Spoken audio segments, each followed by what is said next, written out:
disease began with a diet as well.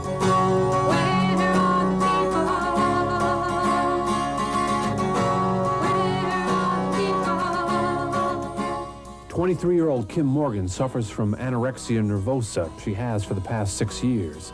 Simply put, she doesn't eat. She won't eat. She starves herself day after day. And now, at 5 feet 9 inches tall, she weighs 88 pounds, which is more than she used to weigh. When she was 17 years old, she started her first diet and eventually got down to 70 pounds. I wanted to get everyone's attention. I wanted everyone to think I was perfect. I wanted to be perfect. I wanted to be thinner than the girls in the magazines. Because, see, first the girls in the magazines started looking perfect to me. Then they started looking fat to me.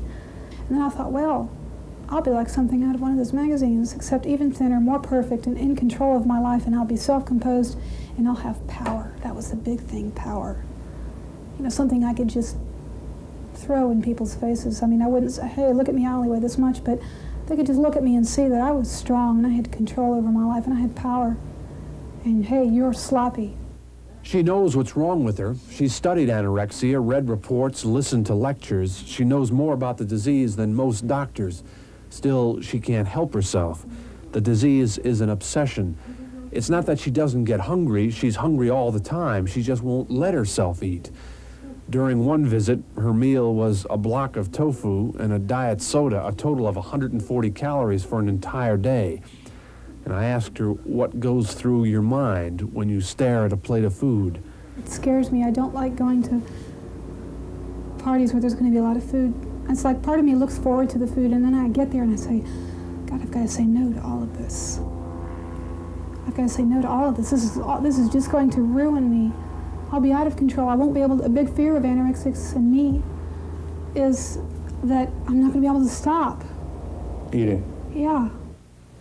She lives in public housing. Her income is a disability check. Her day is often lonely. She plays music, writes poetry, and draws pictures. This is a ghost she imagined one day, she told me. A daytime hallucination. It is a kind of self-portrait, of course. It tells us a little of what the last 6 years have been like. Hell.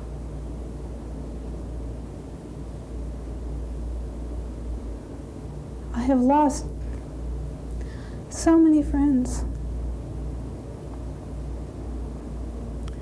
People that I love more than anything.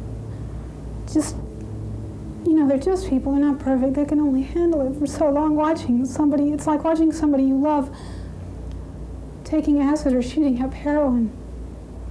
And then you see them afterwards and see them sick.